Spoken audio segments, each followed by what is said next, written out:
Vamos a hablar de algo que ya veníamos prometiendo desde la semana pasada. El mes de mayo va a ser el mes de la enfermería, así que como para ir iniciando, vamos a tener la posibilidad de entrevistar a Beatriz Morrone. Bueno, vamos a presentarla a Beatriz. Voy a hacer un comentario que en realidad es el día de la enfermería, el 12 de mayo, y nosotros vamos a aprovechar para durante el mes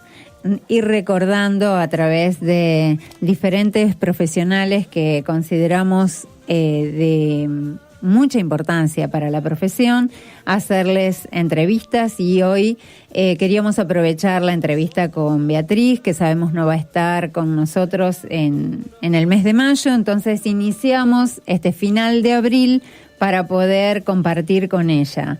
Estoy hablando de Beatriz Morrone, que es doctora en comunicación, magíster en sistemas de salud y seguridad social, licenciada en enfermería, profesora titular investigadora de la Facultad de Ciencias de la Salud y Trabajo Social,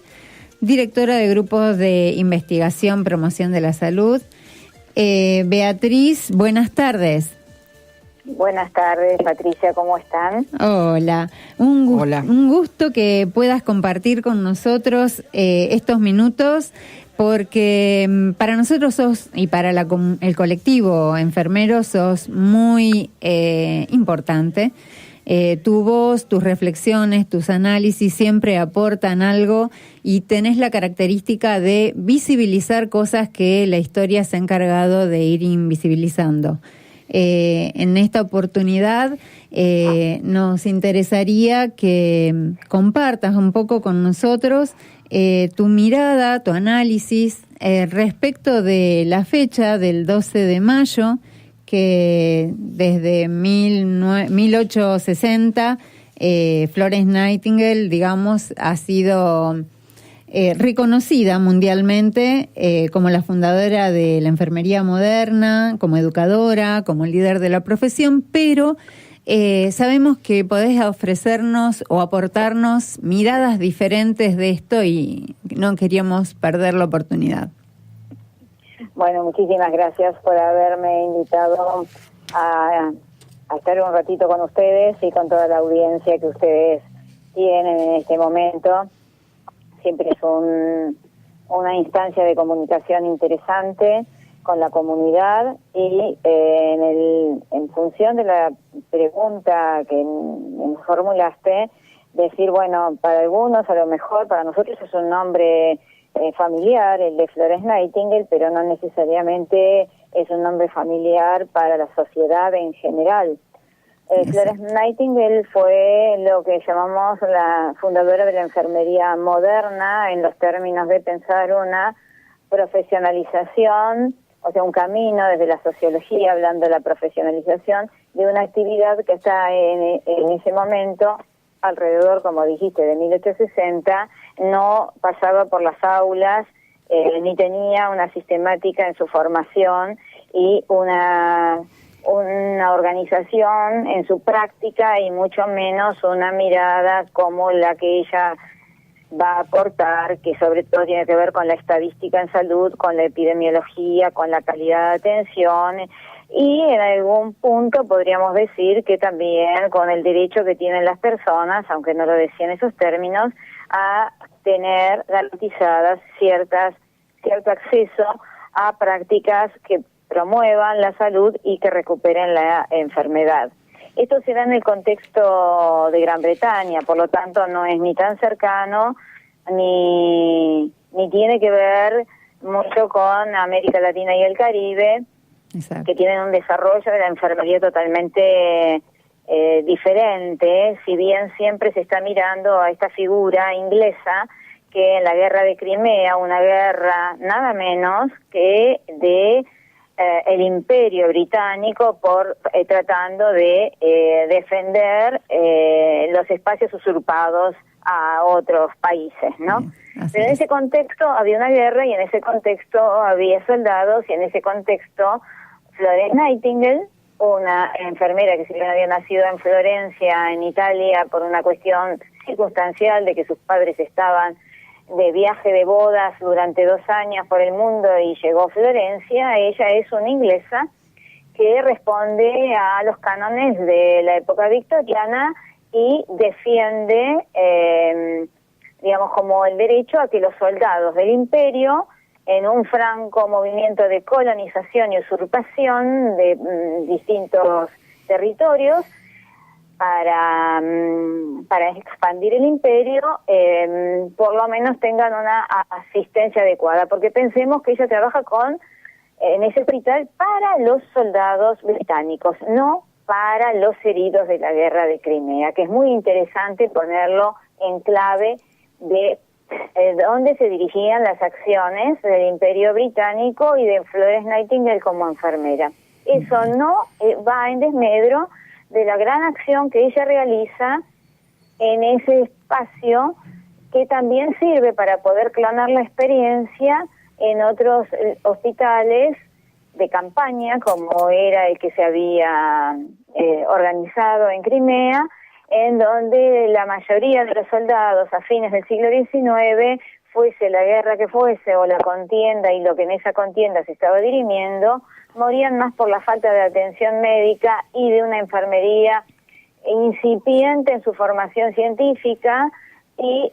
con pésimas condiciones de alimentación, los heridos, con menos condiciones de hábitat saludable y alejados de toda posibilidad de recuperarse. Recordemos que en este tipo de conflictos bélicos morían más soldados, siempre los subalternos mueren antes que los cuadros superiores y de mando. Ha sucedido, sucede y espero que no suceda en el futuro, pero estos soldados morían más por las condiciones antihigiénicas y de desamparo y desnutrición en el hospital que en el campo de batalla. En ese contexto, la figura de Florence Nightingale aparece como un faro en pensar una enfermería que puede estudiar una educación superior, entendida no como universitaria en ese momento, porque estamos hablando en clave de 1860, como vos has dicho, Patricia, pero sí irla pensando como alguien que, viviendo 90 años, porque nació en 1820 y murió en 1910, exacto, él está permanentemente trabajando más allá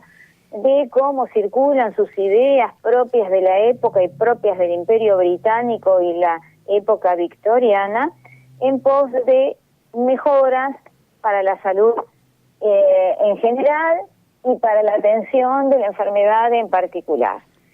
Como Florence Nightingale nació el 12 de mayo, un 12 de mayo de 1820, el 12 de mayo el Consejo Internacional de Enfermeras, que es un organismo supranacional que nuclea no a toda la enfermería mundial, sino a quienes adhieren a ese organismo como un socio más, coinciden en que hubiese un día que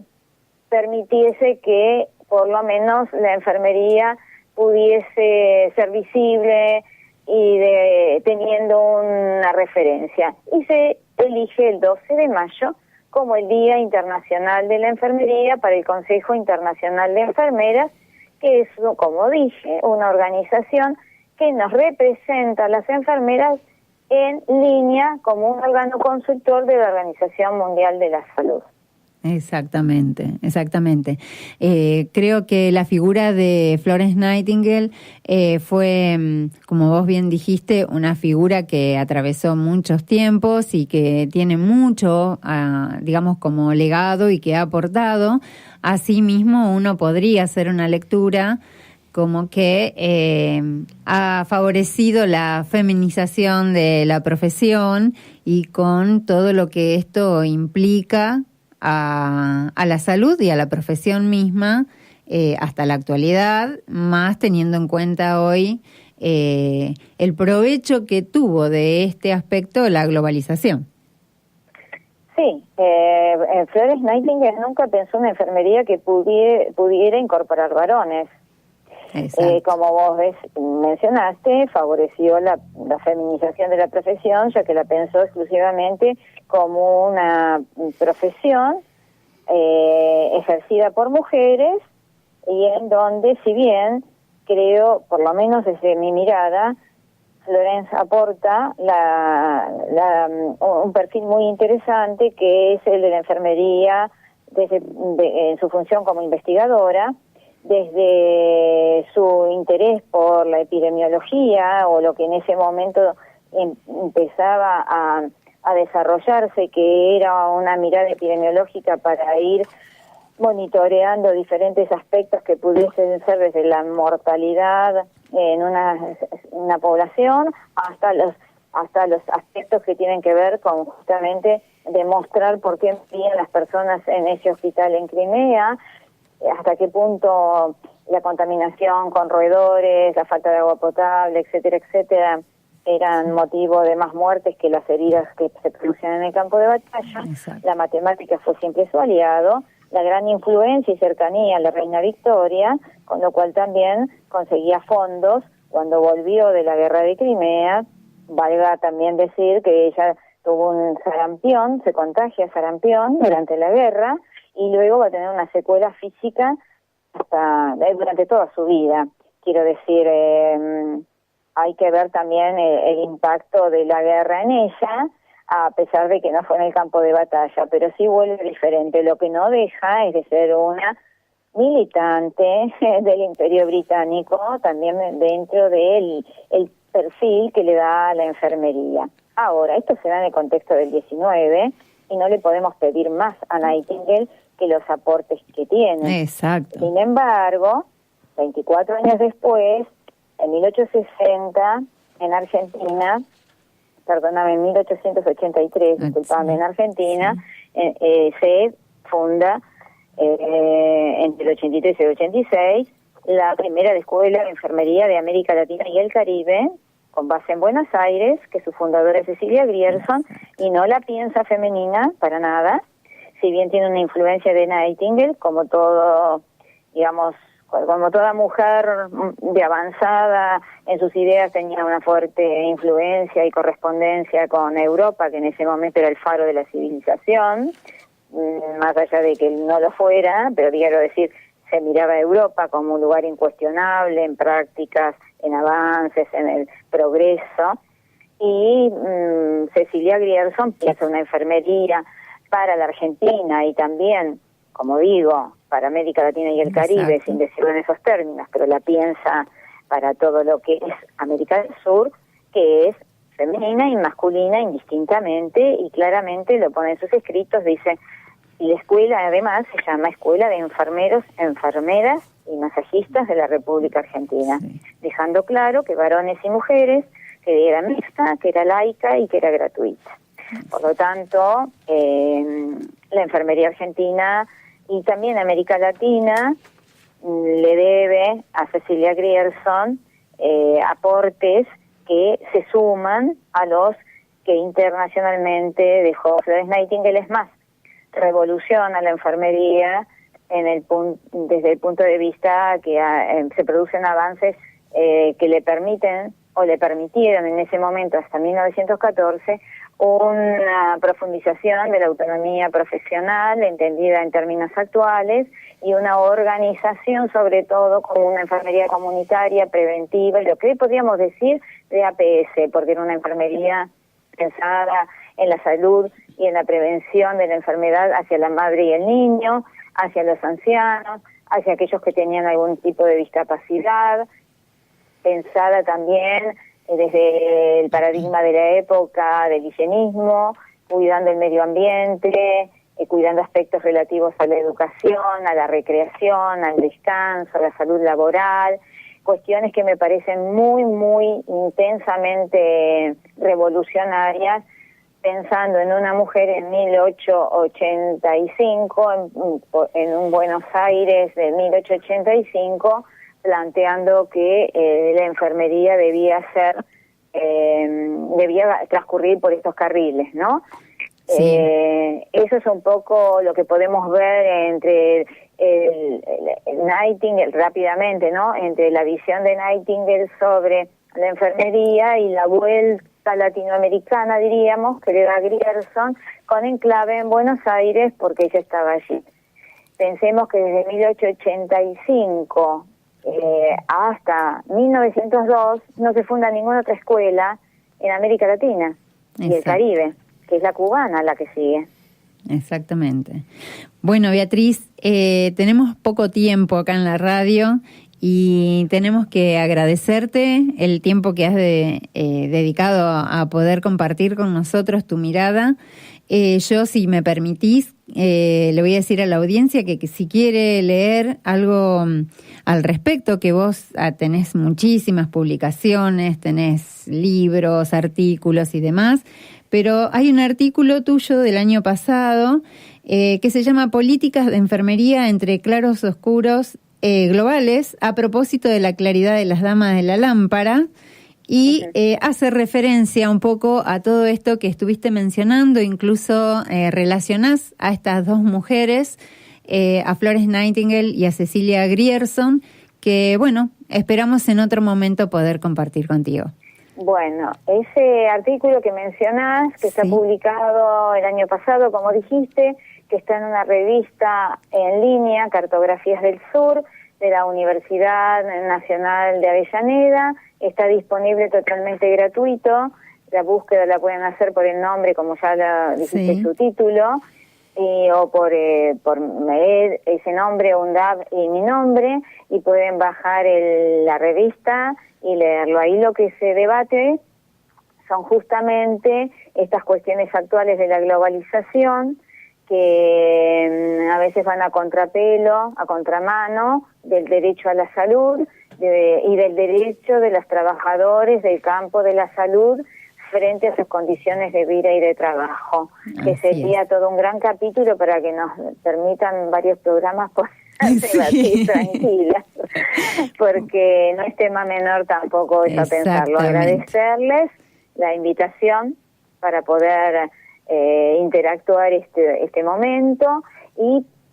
si me permitís, como para cerrar, para la audiencia que no tiene la mejor relación con la enfermería directamente porque no ejercen la profesión, no están digamos, no tienen nuestra formación disciplinar, decir que aparentemente es una profesión que es rutinaria, técnica, mecanicista y biologicista, y todo lo que uno observa como gran crítica al modelo en general, ¿no?, de la atención de la enfermedad más que de la salud. Decir que hay muchas enfermeras, entre las cuales estás vos también, que pensamos la enfermería como una profesión eminentemente involucrada con la misión social que tenemos, y en esa misión social fundamentalmente no solamente garantizar el derecho a la salud, al acceso equitativo, igualitario, sin discriminación y gratuito de todos los ciudadanos, y que la salud como derecho está dentro de los derechos humanos, y muchos enfermeros y enfermeras estamos debatiendo desde el punto de vista político, social, económico y laboral el derecho de todos los habitantes de nuestro país y de todas las personas que estén, para que nuestro sistema de salud sea fuerte, equitativo, solidario y, como digo, inclusivo, y que no estemos con una mirada frente a la posibilidad de la privatización de la salud, que sería lo peor que les puede estar pasando en nuestra nación. Así es. Bueno, Beatriz, te saludamos, te mandamos un fuerte abrazo con un beso y gracias por haber compartido con nosotras. Muchas gracias, Patricia, y muchas gracias a todos los que hacen el programa. Y a la audiencia, muchas gracias por escuchar a estas dos enfermeras apasionadas. Un saludo desde acá, desde el estudio Rodolfo Walsh, Beatriz. Bueno, te agradezco muchísimo y me congratulo de que el estudio tenga el nombre de un militante también por la democracia como Rodolfo Walsh. Así que muchísimas gracias por estos minutos, y muchísimas gracias por la invitación, y cuenten para lo que necesiten con mi aporte. Muy bien.